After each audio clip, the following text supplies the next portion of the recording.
이제 하나님 말씀 읽도록 하겠습니다. 다니엘서 9장 1절부터 3절, 20절부터 23절입니다. 다니엘서 9장 1절부터 3절입니다.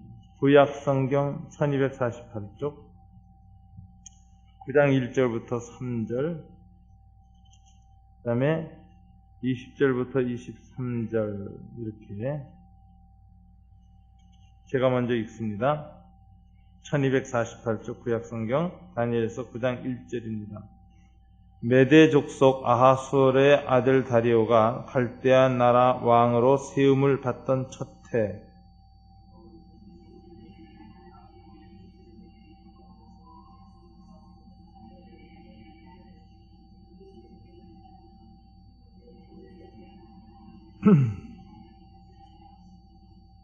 다 함께 내가 금식하며 베옷을 입고 죄를 무릅쓰고 주 하나님께 기도하며 간구하기를 결심하고, 그 다음에 20절부터 23절까지 읽겠습니다. 제가 20절 읽습니다. 내가 이같이 말하여 기도하며 내 죄와 내 백성 이스라엘의 죄를 자복하고 내 하나님의 거룩한 산을 위하여 내 하나님 여호와 앞에 간구할 때,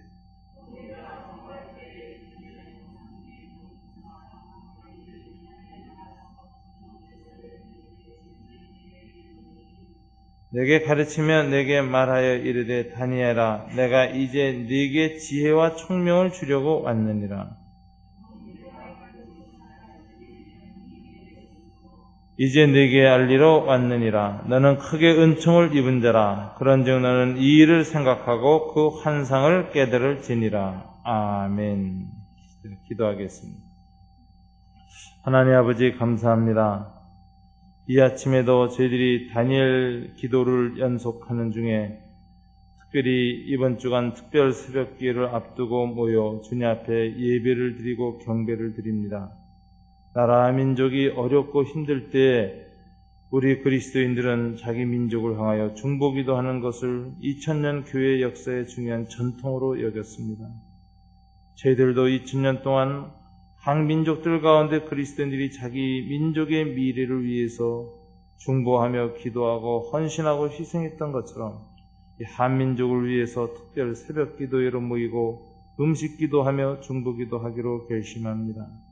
이 아침에도 다니엘을 통해서 우리가 어떤 자세로 어떤 마음으로 기도해야 되는지 깨닫게 하시고 주님 우리의 마음을 말씀으로 다스려 주시옵소서. 정말 좌우 이년 대립으로 사람들의 마음이 갈라져 있는 때입니다. 오직 하나님 말씀만이 우리의 마음을 하나로 묶을 수 있사오니 이 시간에도 주의 말씀이 임하셔서 우리가 주님의 뜻을 분별하고 주님 앞에 서는 귀한 믿음을 허락하여 주옵소서. 이 모든 것을 우리 주 예수님 이름으로 기도드립니다. 아멘. 요즘 저희들이 2009년도 다니엘 세일의 연속 금식 기도를 진행하고 있습니다. 지난 2주 동안에도 많은 분들이 이렇게 금식에 동참해 주신 것에 참 하나님 앞에서 한 목회자로서 깊이 감사하는 마음이 있습니다. 특별히 이번 주에는 저희들이 특별 새벽 기도로 모여서 우리 전교인이 나라 민족을 위한 중보 기도를 하는 기간입니다. 감사한 것은 지난 저희 교회 창립 12년 동안 매주 6월에 이렇게 나라 민족을 위한 특별 금식 기도와 새벽 기도를 해왔는데 그때마다 6월에는 우리 민족의 위기가 항상 있었습니다. 근데 하나님께서 이 6월 달에 특별히 저희 산울교회를 한국교회 중에서도 좀 특별하게 중보 기도하는 공동체로 쓰고 계시는 것이 아닌가 이런 생각이 듭니다. 저희들이 이렇게 2월 달에 이 정말 나라 민족을 위한 기도회를 해오고 있는 것을 다른 분들이 들으면 특별히 정말 이런 일에 열심히 있는 분들이 듣고서 깜짝 놀랍니다. 왜냐하면은 나라 민족을 위한 기도를 끈질기게 하는 교회가 요즘 아주 보기 드물다라고 다들 말하는 가운데에서 저희 교회가 이렇게 12년을 계속해서 평화와 통일을 위한 금식 기도를 한다 그러면은 많이 놀라고 감동받습니다. 저 자신도 이것을 꾸준히 그저 주님 앞에서 마땅히 해야 될 것을 알고 해왔는데 세월이 지나고 10년이 지나다 보니까는 하나님께서 우리 산울교회를 나라 민족을 위한 중보하는 공동체로 쓰시는 것이 아닌가, 그런 사명이 우리 교회에 있나 보다, 이런 생각을 하면서 이 주간을 또 맞이하고 있습니다. 사실 오늘 저는 이 설교를 이렇게 할 준비를 하고 아침에 기도하는데 마음이 어느 때보다도 참 무거웠습니다. 요즘 남북 간의 현안과 흘러가는 모습을 쭉 보면은 참 어렵다, 이런 생각이 듭니다. 우리 백성이 참 너무 안 됐다는 생각이 듭니다. 지난 100년간의 우리 근대의 역사를 보면 우리 민족만큼 고생하고 있는 민족이 사실 많지 않습니다. 여러분이 잘 아는 것처럼 구한말에 우리가 청일전쟁, 러일전쟁이라는 전쟁을 우리 땅에서 2번이나 겪었습니다. 그 다음에 곧바로 일본의 강점하에 들어가서 식민지 치하가 돼서 만주사변, 중일전쟁, 그 다음에 대동아전쟁 하는 그 2차 세계대전까지 끼어들어가면서 우리 민족이 전쟁에 휘말려 갔습니다. 모든 녹그릇, 새그릇, 숟가락까지 다 공출되어져서 전쟁의 도구로 녹여졌고, 많은 사람들이 강제징용 가서 석탄을 캐내고 하면서 병참물자를 대는 일에 동원되어지는 그런 어려운 세월을 보냈고, 또 많은 우리의 참 할머니들이 당시에 정신대로 해서 군 위안부로 끌려가는 그런 어려운 일을 겪으면서 우리가 전쟁의 고통을 겪었습니다. 또 그 후에는 해방되고 나서 6.25 전쟁을 또 겪었습니다. 하나님의 도우심으로 우리 남쪽이라도 이렇게 자유민주주의 체제로 보존되게 하는 그런 결과를 낳았습니다마는 그 대가와 그 과정에서 너무나도 엄청난 고통을 우리가 겪었습니다. 그리고 지금까지도 100년이 지나도록 좌우 이념 대결의 이 소모적 논쟁을 우리 남쪽에서 우리가 계속하고 있고, 또 남북 관계는 끄떡하면 정말 전쟁 일보 직전으로 돌아가기가 아주 쉬운 이런 대치 국면, 긴장 국면이 계속되고 있습니다. 그래서 지난 100년 동안의 이데올로기로 인한 분열과 분단을 극복하지 못한 세계 유일의 민족이 우리 한민족이 되고 있습니다. 100년 동안 우리 민족은 평화의 땅으로 들어가지 못하고 분쟁과 분단, 그리고 전쟁의 언저리에서 맴돌고 있는 그런 고단한 민족이 되고 있습니다. 하나님께서 그나마 우리에게 은혜를 주셔서 이 짧은 기간 동안에 우리 남한이 정말 고도의 압축 성장을 하면서 전 세계 국가의 경제적인 그 위치가 13위까지 올라가는 그런 전 세계에서 볼 수 없는 기적을 이룬 민족이 되었습니다. 고난 중에 하나님이 우리를 향한 뜻이 계시고 우리 민족을 사용하기 위해서 우리를 붙들고 계시다라는 증거를 볼 수가 있습니다. 또 최근에는 기독교가 많은 여러 가지 부분에서 국민들의 실망을 잃는 그런 정말 이 부끄러운 모습을 보이고 있습니다만은, 그래도 지난 100년 동안 한국교회는 세계 역사에서 보기 드문 성장을 했고 성령의 큰 이적과 표적이 계속 잇따르고 있습니다. 교회사대가들이 얘기하는데 세계 교회에서 100년 동안 모일 때마다 기적과 이사가 일어나는 소위 성령의 부흥을 경험하는 백성이 없었다는 표현이 나옵니다. 영국의 웨일즈 부흥운동이나 미국의 그 유명한 대각성 운동들이 불과 20년, 30년이 가지 않았습니다. 성령께서 우리 한국교회는 일제시대로부터 지금까지 계속해서 장대영교회의 대부흥 이후로 성령의 부흥의 역사가 나타났고, 우리 한국교회처럼 이적과 기사가 흔히 일어나는 교회는 지금 우리 교회 외에 중국교회에는 없을 정도로 이렇게 하나님의 한결같은 잡아주심이 있습니다. 한국교회 일부 교회와 지도자들이 많은 백성들의 마음에 실망을 주는 행동을 해서 선교적인 영향력이 현재 약화되는 가운데에서도 그리스도인이 모여서 기도하고 모이는 곳에는 하나님이 함께 하시고 응답하셔서 하나님을 향하여서 그 마음을 여는 백성들이 계속 일어나는 오늘의 교회의 모습을 보면은 하나님께서 우리 민족을 붙들고 계시는구나. 우리 민족에 대한 하나의 특별한 섭리가 있구나 하는 것을 깨닫게 됩니다. 우리 백성들의 애씀과 노력이 우리의 노력의 열매 이상의 정말 더 귀하게 더하여 주시는 은혜를 받는 민족이라는 걸 깨닫게 됩니다. 아무리 우리가 애를 쓰고 우리 전 국민이 우리 자녀들의 교육에 재투자를 하는 그런 특별한 열정이 있고 인적 자원이 우수하고 이렇게 한다 할지라도 우리들 근면하게 애썼다 할지라도 우리의 노력만으로는 오늘날 이런 자리에 올라설 수가 없습니다. 돌이켜보면은 우리는 지도자복도 참 없는 백성 중에 하나입니다. 대한민국의 대통령들 이렇게 쭉 지나간 보면 한결같이 제대로 이렇게 정말 평안한 삶을 맞이한 분이 없고 백성들의 마음에 존경과 사랑으로 남는 분이 참 드문 그런 역사를 갖고 있습니다. 대부분 실패한 대통령이라고 여겨지는 분들이 또 우리 역사 안에 훨씬 더 다수였습니다. 헌정 질서가 문란하고 어두워지는 일도 겪었습니다. 어떤 때는 그런 생각이 들어요. 참 대통령 복도 없는 나라다 이런 생각이 들어요. 그러면서도 참 놀라운 건 어떻게 이런 지도자들이 끊임없이 일어나는 데에도 우리는 이만큼 발전했을까? 참 불가사의다 이런 생각이 들어요. 그래서 우리 민족은 지도자들보다 백성이 위대하다 이런 생각이 들어요.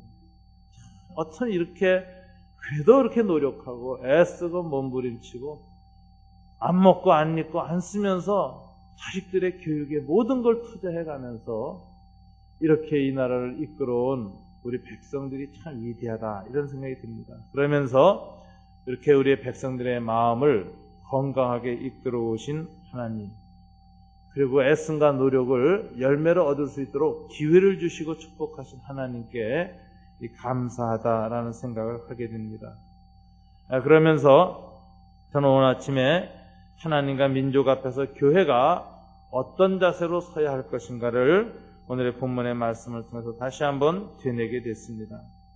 오늘 다니엘은 바로 우리 교회의 이 모형적 모습을 보여주는 사람입니다. 다니엘은 선각자입니다. 선지자입니다. 깨어있는 자입니다. 우리 민족의 현실이 아무리 어둡고 사람들 가운데 갈등과 분쟁이 많고 갈 길을 모른다고 하더라도 교회만은 하나님의 영을 받아 하나님의 뜻을 미리 알고 민족이 나아갈 길, 걸어갈 길에 대해서 방향을 제시하는 공동체가 되어야 합니다. 오늘 본문에 이 바벨론 포로 이후 페르시아 통치 밑에 있던 이스라엘에게 그 혼미할 때 그 민족이 나아갈 길을 알지 못하고 사람들이 어두울 때 다니엘이라고 하는 선지자가 성령을 통해서 하나님의 백성들이 어떤 길로 나아가야 할지를 몸으로 삶으로 친히 보여주었습니다. 이런 측면에서 이 다니엘은 바로 오늘처럼 우리 한국 사회가 어지럽고 힘들 때 한국 교회가 하나님 앞에 깨어서 어떤 방향으로 나아가야 하는지를 보여주는 모범적인 인물이라고 해야 되겠습니다. 다니엘을 오늘의 교회, 오늘 기독교인들의 모델로 여기고 다니엘이 어떻게 어려운 때를 극복해 나가는 그런 모습을 보였는지 우리가 생각하고 본받아야 할 것입니다. 제일 먼저 생각할 것은 9장 2절에 보면 다니엘은 하나님의 말씀을 통하여 하나님의 뜻을 깨닫는 자라는 것을 알 수가 있습니다. 2절에 보면 곧 그 통치 원년에 나 다니엘이 책을 통해 여호와께서 말씀으로 선지자 예레미야에게 알려주신 그 연수를 깨달았나니. 다니엘은 성경의 사람이었습니다.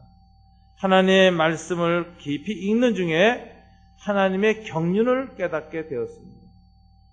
자신들이 바벨론의 포로로 끌려와서 오랫동안 고통을 당하는 그 현실을 생각하면서 왜 우리 민족에게 이런 고통이 계속되고 있을까? 왜 우리 민족의 이런 고통은 언제 끝날 것인가? 이런 역사적 현실에 대한 깊은 고뇌를 가지고 중보기도 하며 성경을 읽고 있던 다니엘에게 예레미야를 통해서 하신 하나님의 말씀이 호련히 깨달아졌는데 그것은 무엇인가? 예루살렘의 황폐함이 70년 만에 그치고 예루살렘이 회복될 것이라고 하는 하나님의 예언을 깨달은 것입니다. 이 말씀이 다니엘에게 빛이 되고 희망이 되었습니다. 인간적인 생각으로는 도저히 불가능한 일입니다. 이스라엘 민족은 이미 포로가 되어서 전 세계로 흩어졌고 12지파 중에 10지파는 아시리아에서 전 세계로 흩어져가지고 그 씨가 사라져버렸습니다. 흔적이 없어졌습니다. 남은 2지파만 바벨론에 끌려왔고 그 중에서도 다 또 사마리아 지역에서는 이방인들과 혼혈 정책이 진행되어져서 민족의 순수한 뿌리는 다 사라져버렸고 소수의 사람들만이 바벨론 지하의 여러 제국 도시에서 흩어져서 신음하면서 그리고 머물러 있기 때문에 그들의 힘, 자력으로 예루살렘을 회복한다는 전망은 거의 불가능한 상황입니다. 현실을 보자면 절망과 좌절밖에 없는 상황인데 다니엘은 그것에 의해서 그의 삶을 살지 않았습니다. 하나님의 사람들의 특징은 아무리 환경이 어렵고 역사가 어두워져도 그것에 의해서 지배당하지 않는다는 것입니다. 역사의 어둠을 벗어던지고 환경을 극복할 수 있는 힘이 항상 어디서 왔느냐? 하나님의 뜻을 깨달을 때에 왔다는 것입니다. 하나님의 말씀을 읽을 때에 왔습니다. 다니엘은 성경을 깊이 읽고 깨달았는데 그냥 막연히 읽고 깨달은 것이 아니라 자기 민족의 현실과 자기의 역사적 상황을 정확하게 보면서 이 문제를 어떻게 극복할 것인가를 고민하는 큰 기도의 사람이었습니다. 우리 한국교회 교인들의 기도 생활이 너무 작은 문제에 연연하고 있다는 사실을 우리는 좀 봐야 됩니다. 하나님께서는 구체적이고 작은 기도에 잘 응답해 주십니다. 여러분들의 개인의 직장 문제, 또 우한, 또 여러 가지 갈등, 문제 이런 것을 주님께 의뢰할 때 주님이 긍휼히 여기시고 깨닫게 하시는 분입니다. 그러나 여러분 성경을 한번 자세히 보세요. 성경에 기록된 기도의 사람들의 기도는 다 여러분과 같은 제목을 가지고 기도한 사람들이었나? 대체로 보면 80~90%가 그렇지가 않습니다. 모세의 기도를 보십시오. 느헤미야의 기도를 보십시오. 사무엘의 기도를 보십시오. 다윗의 기도를 보십시오. 오늘 다니엘의 기도를 보십시오. 예수님의 기도를 보십시오. 개인의 삶에 자질구레한 문제 때문에 주님은 통곡하신 적이 없고 성경에 기록된 하나님의 인물들이 눈물을 흘린 적이 없습니다.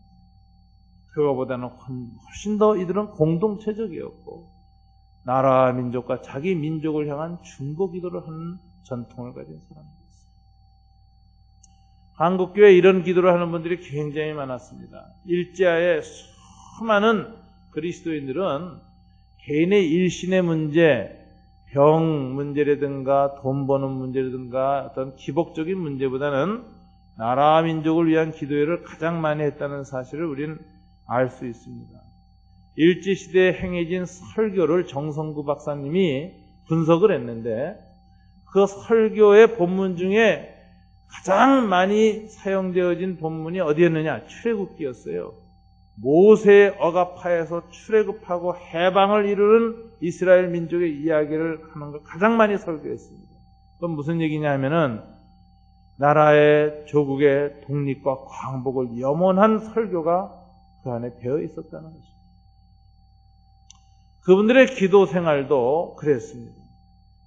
그래서 그분들의 이 기도 생활에 관한 글들이 실려져 있는 글들을 읽어보면 한결같이 산에 올라가서 어둠, 식민지 지배에 있는 조국과 백성을 위해서 산에서 눈물을 흘리며 기도했다는 기록이 그렇게 많았습니다. 저의 은사이어 스승이었던 박윤선 목사님은 젊은 나이에 평양신학교를 다닐 때 친구들과 함께 평양 기도단이라는 걸 구성해서 산 위에서 끊임없이 평양을 내려다보면서 기도했다는 기록이 나와 있습니다. 6.25 이후에는 김용기 장로님 같은 분 가나안 농군학교를 세우고 정말 우리 한국 사회에서 농사꾼, 가장 가난한 농사꾼들이 살아야 민족이 잘 된다는 생각을 갖고 농사꾼들을 잘 살게 하고 농사꾼들이 민족의 보루가 되게 하는 이런 농민운동을 하겠다고 하시니 김용기 장로님 가나안 농군학교를 여셨는데 그분의 기도실 입구에는 민족이여 안심하라 라는 팻말이 항상 걸려 있었습니다. 내가 지금 하나님 앞에 이 민족의 위기와 어려움을 고하고 아래로 들어가니 이 기도가 응답받을 것이니 내가 기도하는 한 민족이여 안심하시오. 이런 그 민족의 제사장 의식을 가지고 기도한 것이 우리 신앙의 선배들입니다. 근데 언제부터인가 우리 한국교회 그리스도인들의 기도는 성경적인 기도라기보다는 개인적인 기도에 너무 몰입되어 있습니다. 맨 기도 응답받았다고 간증할 때도 보면은 자기 개인의 필요를 채우는 일이나 개인의 문제 해결된 것에 초점을 맞춰서 간증하는 일이 너무 많습니다. 언제부터 이런 현상이 나타났을까? 70년대부터입니다. 경제 성장이 이루어지고 개인의 성공과 번영과 행복이 최고의 가치가 되어졌고 우리 사회나 우리 민족의 공동체의 문제를 놓고 기도하기보다는 이기적이고 개인주의적인 것에만 몰입해버려서 신앙조차도 개인주의적 경향으로 굴러떨어져서 한 기도들이 바로 그런 기도들이 주로 이 기도의 영역과 주제가 축소되었고 그런 기도가 응답받았다는 간증을 주로 많이 하면서 우리 그리스도인들의 기도 생활은 지극히 개인적인 기도로 좁아진 특징을 갖고 있습니다. 그렇기 때문에 우리는 이런 다니엘 금식 기도 같은 걸 통해서 우리의 기도의 영역을 확장하고 복원해야 됩니다. 우리 믿음의 조상들이 100년 전부터 이 땅에서 처음 예수를 믿으면서 나라 민족을 위해서 피 흘리고 애쓰고 부르짖던 그 기도의 폭과 넓이를 확장할 수 있는 기도가 이번 다니엘 새벽 기도입니다. 언제 저와 여러분이 나라 민족을 위해서 금식을 해보겠습니까? 언제 눈물을 흘리면서 기도하겠습니까? 언제 새벽마다 함께 이 나라를 하나님께서 지켜달라고 부르짖겠습니까? 여러분, 다니엘 기도는 우리들의 잃어버린 성경적 기도를 회복하는 기도입니다. 다니엘은 성경을 읽으면서 자기 민족의 문제에 대한 해답을 알았습니다. 여러분, 다니엘처럼 성경을 읽을 때 민족에 대한 그런 해답을 달라는 간절한 염원을 가지고 성경을 읽습니까?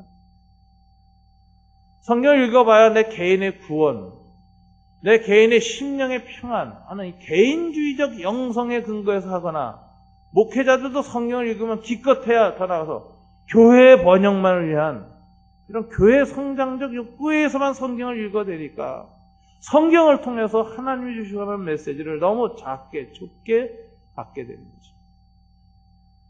성경적 기도를 한 성경의 인물들은 한결같이 그가 살았던 민족과 역사에 대한 아픔을 가지고 하나님 앞에 서서 뜻을 구했고 그리고 거기에 대해서 성경을 통해서 가르침을 받은 사람들입니다. 이런 분들이 바로 그 하나님의 뜻에 따라 자기를 일신 드러내고 헌신하였는데 도산한창호 선생님이 그랬습니다. 길선주 목사님이 그랬습니다. 난강 이승원 선생님이 그랬습니다. 백범 김구 선생님이 그랬습니다. 이런 분들이 다 성경을 통해서 하나님이 기뻐하는 기도를 발견하고 기도에 자기 자신을 드렸고 기도의 응답을 받아가셨던 분들입니다. 역사의 고난과 어려움에 절망하지 않고 끝까지 하나님의 뜻을 구하는 일에 생애를 바치는 사람입니다. 이런 성경적 기도를 우리는 회복해야 되겠다 하는 것을 이 아침에 우리는 다시 한번 깨닫게 되기를 바랍니다. 두 번째, 무엇을 기도했는가? 이 2절에 보니까 곧 예루살렘의 황폐함이 70년 만에 그치리라 하신 것이니라. 예루살렘의 회복을 위해서 기도했습니다. 예루살렘의 회복. 이거 오늘날 어떻게 적용해야 될까요? 구약시대의 예루살렘은 오늘날 신약시대에는 어떻게 적용돼야 될까요? 첫째는 구약의 예루살렘은 하나님의 성전이 있는 거룩한 도시 공동체입니다. 오늘날 이것을 제일 먼저 우리가 적용하자면 하나님의 신약시대의 성전 공동체인 교회의 회복을 생각해야 되는 것입니다. 우린 다니엘처럼 예루살렘의 회복을 위해서 기도할 때 먼저 하나님의 성전 공동체인 이 교회가 회복되기를 기도해야 됩니다. 방금 말씀드린 교회가 너무 지나치게 개인적인 욕망, 개인적인 문제 속에서 황폐화되어지고 있습니다. 인간의 이기심과 인간의 이 욕구 때문에 교회는 오히려 그 영광을 상실했습니다. 그 욕구를 달성하기 위해서 교회에 나오고 그 욕구를 달성한 사람들의 성공한 간증 이야기가 높이 들려지고 목회자들도 소위 성공했다는 목회자들이 큰 소리로 외치기 때문에 교회는 오히려 건물은 커갖고 사람은 많이 모였지만 그 영성과 중심은 황폐화되었다는 사실을 알고 욕망과 교권과 이기심으로 얼룩진 교회 공동체를 보면서 우리는 예루살렘이 회복되기를 기도해요. 교회가 이 시대의 민족의 새로운 힘이 되어지고 우리 사회의 빛과 소금으로 거듭나게 해달라는 간절한 기도가 우리 안에 다시 있어야 된다는 사실을 깨달아야 됩니다. 교회는 하나님의 백성들의 공동체입니다. 이 공동체가 회복돼야 하나님의 백성들이 섬기는 민족과 나라가 회복되는 것입니다. 우리는 그래서 이 기도회 기간 중에 빠질 수 없는 기도가 교회의 회복을 위한 기도입니다. 여러분 다니엘 기도서 이번에 나온 책자 중에 보면은 바로 개인의 내면의 평화, 가정의 평화, 그 다음에 교회의 평화, 그리고 사회의 평화, 국가의 평화 이런 순서가 되어져 있습니다. 교회의 평화를 위해서 기도해야 됩니다. 교회에 하나님의 샬롬이 실현되기를 간구해야 됩니다. 교회가 하나가 될 때 교회는 용서하는 힘을 갖게 되고 하나 되게 하는 힘을 갖게 됩니다. 교회 안에서 이루어진 평화와 용서와 하나됨이 우리 민족 가운데 흘러들어갈 때 그것이 우리 민족의 이 갈등, 분열, 분단으로 찢기고 증오만 가득하고 분노만 가득한 사람들의 마음을 치유하는 힘이 되는 것입니다. 교회가 회복되어야 민족의 정신의 힘, 도덕의 힘이 회복되는 것입니다. 이를 위해서 우리는 기도해야 될 것입니다. 두 번째 회복되어야 될 것은 하나님의 통치의 회복입니다. 예루살렘 성에는 성전이 있었는데 이 성전은 하나님의 왕궁입니다. 하나님이 이곳에 자주 임재하셨다라는 사실은 하나님의 다스림이 임했다라는 것입니다. 하나님의 나라가 회복되어지기를 기도해야 됩니다. 교회의 회복과 하나님의 나라의 회복이 뭐가 다릅니까? 이렇게 생각할 수 있습니다. 다릅니다. 교회는 하나님의 나라 중에 극히 일부분 종교적 공동체에 불과합니다. 근데 제가 극히 일부분이라는 건 형태의 문제고 사실 교회가 이제 본질이죠. 하나님 나라의 가장 중심에 있는 부분이죠. 이 부분에서 성령의 역사가 일어나 하나님의 다스림이 나타나서 성령의 샘이 평화와 용서와 화해와 하나 되게 하는 힘이 펑펑 솟아나야 우리 사회가 다 삽니다. 그러니까 교회가 중심에 있는 건 사실이지만 영역적으로 보면 아주 작은 종교적인 영역에 불과합니다. 하나님의 나라는 훨씬 더 큰 개념이죠. 여러분들의 가정에 하나님 나라가 임해야 됩니다. 여러분들의 직장에 하나님 나라가 임해야 됩니다. 직장도 세분화되면 우리나라의 정치, 경제, 사회, 문화, 교육, 우리 사회 모든 영역에 하나님의 다스림이 임해야 됩니다. 이래서 이 땅에서 살아가는 삶의 모든 영역이 하나님의 뜻에 순종하는 일이 일어나야 됩니다. 이게 하나님의 다스림, 하나님의 통치 사상입니다. 하나님의 통치는 교회에 머물지 않습니다. 하나님의 통치는 가정과 사회와 우리의 삶의 모든 부분에 이루어져야 합니다. 그리스도인들이 날마다 기도하는 것은 뜻이 하늘에서 이루어진 것처럼 땅에서도 이루어지다라고 했는데 땅의 모든 인생의 삶의 영역에 하나님의 다스림이 임하여지기를 기도하는 것입니다. 하나님의 다스림의 회복, 이게 바로 예루살렘의 회복입니다. 그래서 이 땅이 하나님이 기뻐하시는 백성이 되어지고 하나님의 나라를 드러내는 이 민족 공동체가 되게 해달라고 기도하는 것입니다.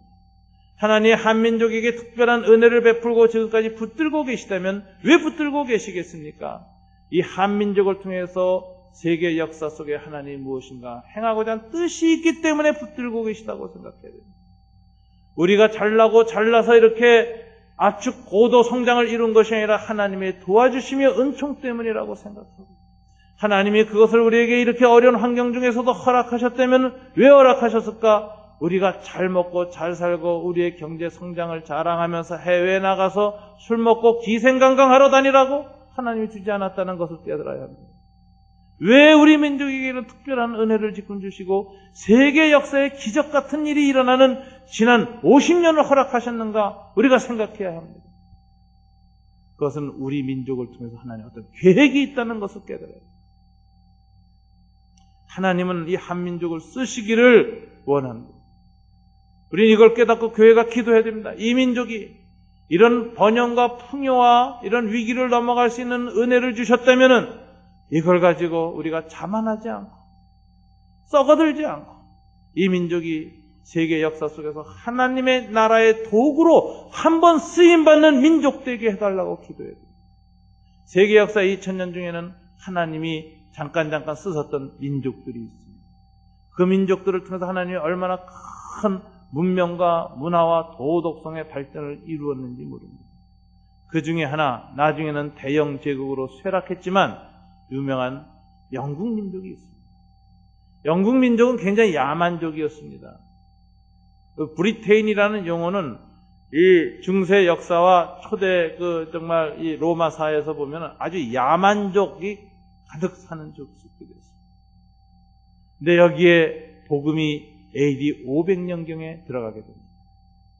이 복음이 1000년 이상을 영국에서 역사하고 사람들의 마음을 변화시키고 회개시킴으로 말미암아 영국이 야만족에서 신세의 나라가 되었습니다. 세계 최초로 노예 해방 운동에 서명하고 노예 해방령을 발표하는 그런 민족이 되었습니다.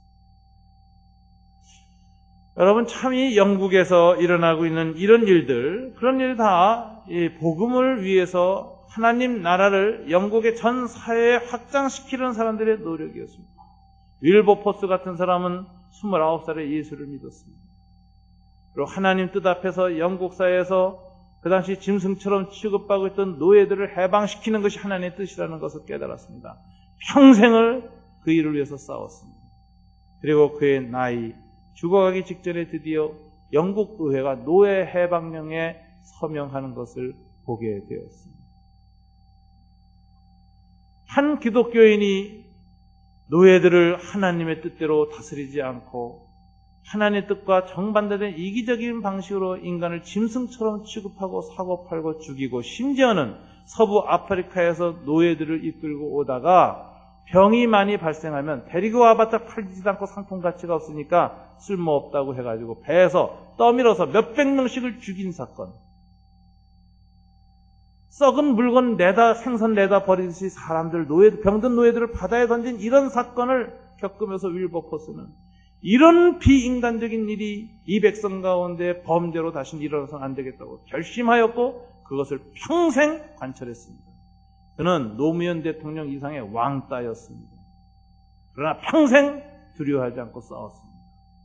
그리고 나중에는 하나님의 역사로 윌리엄 피트라고 하는 영국의 수상이 큰 감동을 받아서 그의 동지가 되어서 평생 함께 싸워서 드디어 노예 해방령을 영국 국회에서 조인시키고 통과시키는 그런 놀라운 일을 행했습니다. 이게 하나님 나라를 실현한다는 개념입니다. 교회의 부흥과 성장이 아니라 하나님 나라가 온 땅에 실현되기를 원하는 것. 우리 대한민국 사회가 하나님의 말씀의 다스림 속에 들어가는 정의롭고 정직하고 의로운 민족이 되기를 기도하는 것. 이것이 하나님 나라를 구하는 것입니다. 교회 공동체의 회복만이 아니라 한국 사회의 모든 도덕적, 영적 갱신을 기대하고 하나님의 다스림이 회복되는 민족 공동체가 되게 해달라고 기도하고 한민족이 하나님의 뜻에 따라서 이 시대에 한번 쓰임받는 민족이 되게 해달라고 기도하는 것. 이것이 예루살렘의 회복을 위한 기도입니다. 자, 이런 기도를 하면서 이 세 번째 그의 기도의 내용은 무엇이었는가 보니까 철저한 회개 기도였다는 사실에 우리는 눈길을 돌려야 합니다. 여러분 3절을 다 같이 한번 읽어볼까요? 내가 금식하며 베옷을 입고 죄를 덮어쓰고 주 하나님께 기도하며 간구하기를 결심하고. 여기 히브리 문맥에서 보면은 회개입니다. 회개하는 태도예요. 회개할 때 고운 옷을 입지 않습니다. 고운 옷은 말하자면 너무 풍요로운 옷이에요. 그래서 회개하고 주님 앞에 설 때에는 일부러 아주 거칠거칠한 옷을 입고 자기를 낮추고 하나님 앞에 죄를 뒤집어 쓰면서 내가 이와 같은 죄인이라고 강구하는 것입니다. 제가 최근에 한국교회의 어떤 유명한 교회에서 만든 영성수련원을 갔습니다. 거기는 묵상과 침묵을 강조하는 수련원인데 가서 놀랬습니다. 정말 잘 만들었습니다. 너무 고급으로 만들었습니다. 땅값 말고 건축비만 평당 800만 원이 들었다고. 야, 얼마나 자재를 고급으로 써서 지어놨는지 가서 딱 보면서 그런 생각이 들었어요. 여기서 어떻게 광야의 영성이 나오는가? 너무 우아하고 너무 세련되고 너무 아름다워서 느긋하게 드러눕고 싶더라고요, 저는. 어떻게 영성수련이 이렇게, 이건 너무나 중산층 내지 강남에 있는 부유층의 미의식을 반영한 수련원이다라는 생각이 들어가지고 여기에서 광야의 영성은 없다. 세례 요한의 영성은 없다. 너무 안타까웠어요. 참 잘 지어서 여기 와서는 잠이나 푹 자고 가야 되겠다. 기도가 안 나오더라, 저는. 근데 참 이 회개 기도는요, 죄를 뿌리고 베옷을 입는다는 게 뭐냐? 광야로 나가는 거예요. 일상의 편안함에서 벗어나는 거예요. 자기의 삶을 진토처럼 여기는 거죠. 이 죄를 뿌린다는 행위는 내가 하나님 앞에 이와 같이 아주 더러운 것입니다. 뒤끝이 많은, 회개하면서 하나는 태도. 나는 죄인입니다. 그래서 죄를 뿌리고, 내가 이렇게 죄를 지었어. 죄를 뿌리고 새카맣게 되면서 하나님 앞에 부르짖는, 이런 기도를 주님이 기뻐하시고, 금식하면서 베옷을 입고 죄를 뿌려서 새카맣게 하나님 앞에 나는 이런 죄덩어리입니다라고 하면서 가슴을 찢고 옷을 찢을 때 하나님의 응답이 있다는 것입니다. 오늘 이와 같은 자세로 금식을 하면서 회개기도 하면서 그가 부르짖은 것은 뭐냐? 우리가 주님께 패역했다는 것입니다. 우리 9절 한번 다 같이 읽어볼까요? 주 하나님, 우리 하나님께는 긍휼과 용서하심이 있사오니 이는 우리가 주께 패역하였음이로다. 우리 하나님 여호와의 말씀을 듣지 아니하며 여호와께서 그의 종 선지자들에게 부탁하여 우리 앞에 세우신 율법을 행하지 아니하였습니다. 온 이스라엘이 주의 율법을 범하고 치우쳐가서 주의 목소리를 듣지 아니하였으므로 이 저주가 우리에게 내렸으되 곧 하나님의 종 모세의 율법에 기록된 맹세대로 되었사오니 이는 우리가 주께 범죄하였음이니이다. 이 다니엘의 기도는 한마디로 율법을 지키지 않았다는 거예요. 율법의 공의와 정직을 지키지 않았다는 거예요.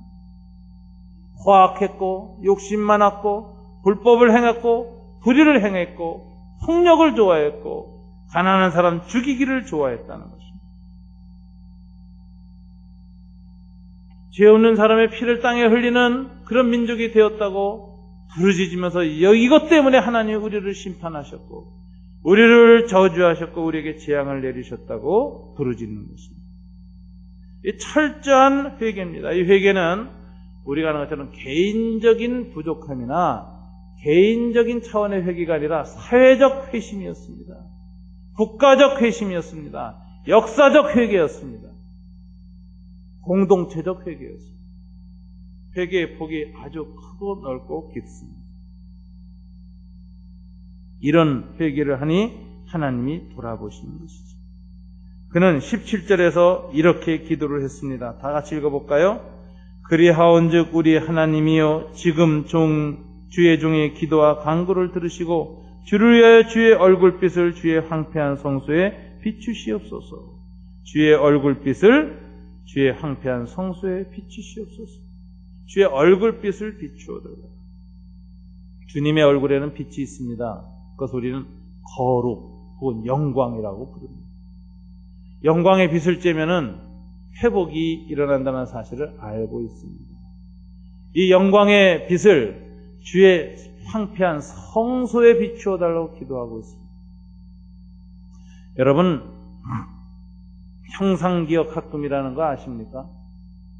이 형상기억 학금은 오래전에 개발된 소재죠. 이젠 신소재가 아닙니다. 옛날엔 신소재였습니다. 10여 년 전에는. 그것은 이 금속이 자기의 원래 형상을 기억하고 스스로 회복하는 특성을 갖고 있습니다. 이 금속으로 장미꽃을 만들었어요.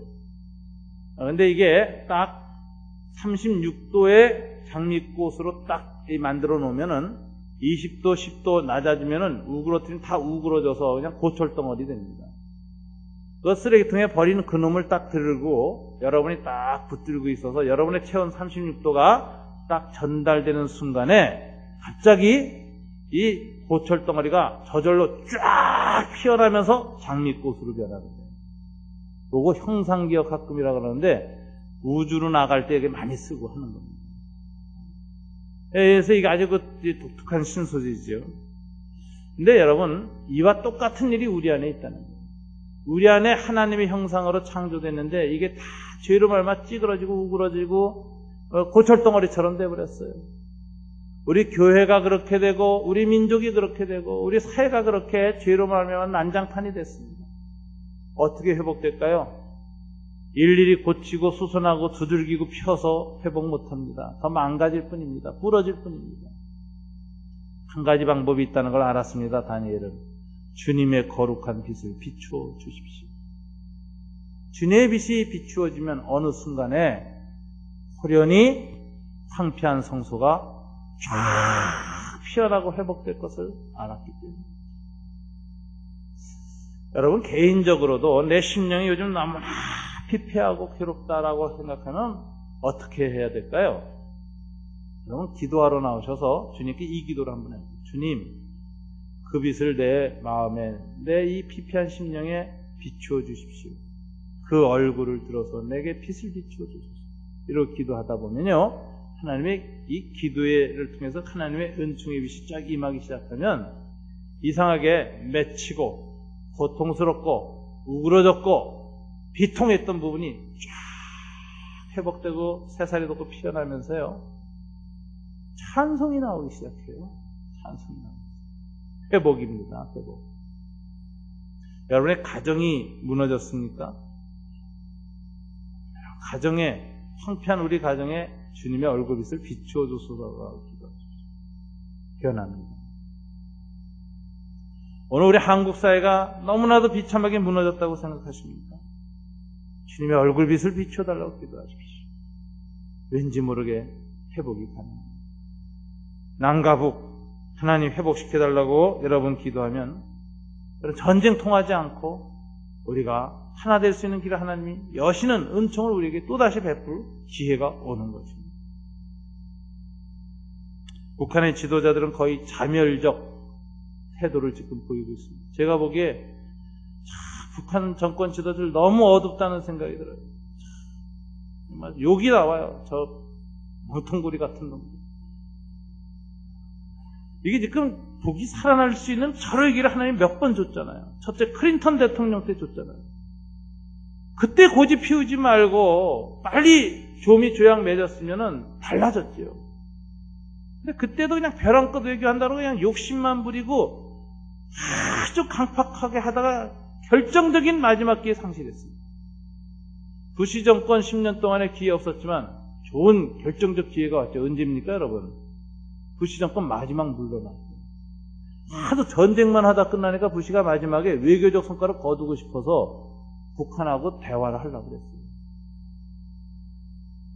그 기회를 탔어야죠. 그래야 지네들도 살고 한국도 같이 살지요. 함께 공동 번영하는 길을, 평화의 길을 갈 수 있고 국제사회에 편입하고, 그리고 그들도 점차 민주화라든가 그들의 사회 개혁이 일어나겠지요.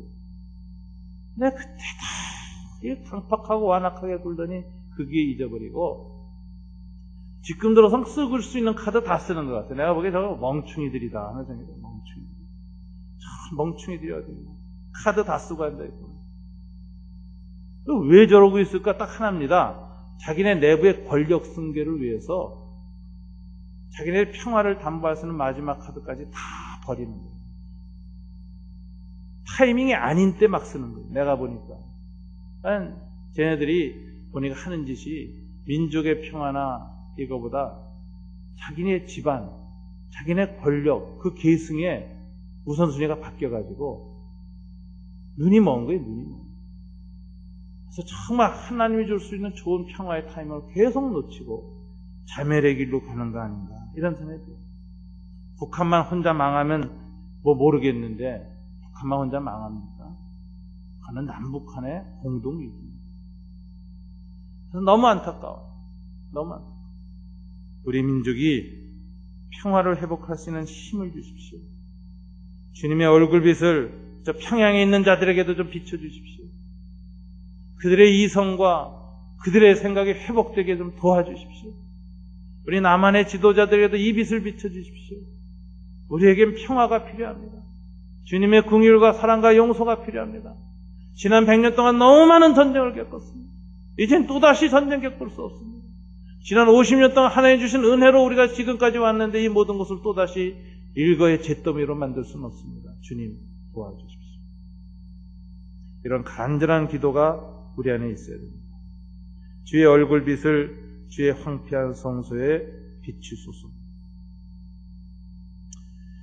자, 이 기도를 이렇게 간절히 하니까 하나님의 응답이 있었어요. 참 여러분 23절 보세요. 가브리엘이 와서 뭐라고 말하느냐. 다시 읽어볼까요? 곧 내가 기도를 시작할 즈음에 명령이 내렸으므로 이제 내가 알리러 왔노라. 너는 크게 은총을 입은 자라. 그런즉 너는 이 일을 생각하고 그 환상을 깨달을지니라. 25절 다시 읽어볼까요?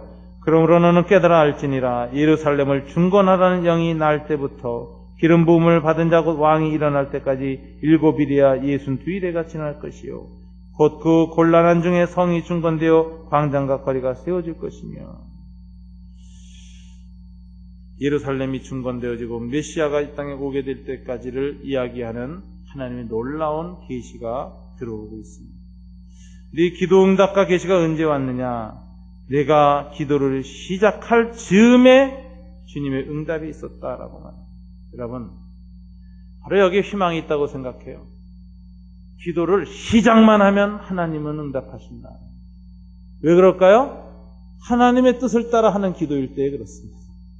하나님의 뜻을 따라 하는 기도는 입만 내면 하나님이 기다렸다는 듯이 응답해요. 왜? 주님의 뜻을 실현해야 되겠습니까? 하나님의 뜻 항상 기도를 통해서 역사하는 게 누군가가 기도해야 되거든요. 누군가가 기도해야 하나님이 역사를 할 터인데 기도하는 사람이 없어서 기다리고 있다가 다니엘이 기도하기 시작할 즈음에 즉시 명이 내립니다. 하나님의 마음이죠. 여러분, 하나님의 마음을 잘 살펴서 기도만 시작하면 시작할 때 역사가 일어나고 변화가 시작합니다. 그래서 우리는 어려울 때 기도하기로 결심합니다.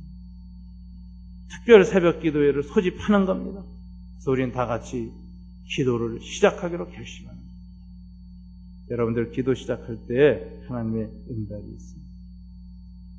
주님의 말씀을 잘 품고 기도하면은 그것이 회복의 시작이라는 걸 기억하시기 바랍니다. 우리 교회에서 해마다 몇 번에 걸친 특별 새벽 기도회로 전교인이 같이 기도해야 하자고 모입니다. 그러면 그때 기회를 잘 타셔서 그동안 내가 기도가 무너졌다고 생각하는 분들은 좀 이 기회에 내 기도의 성소가 회복되기를 염원하면서 한번 좀 일주일을 드려보세요. 회복이 됩니다. 무너진 성소가 회복됩니다. 여러분, 이번 특별 새벽 기도에 함께 한 주간 나와서 간절히 기도하는 저와 여러분 되시기를 주님 이름으로 축원합니다. 기도하겠습니다.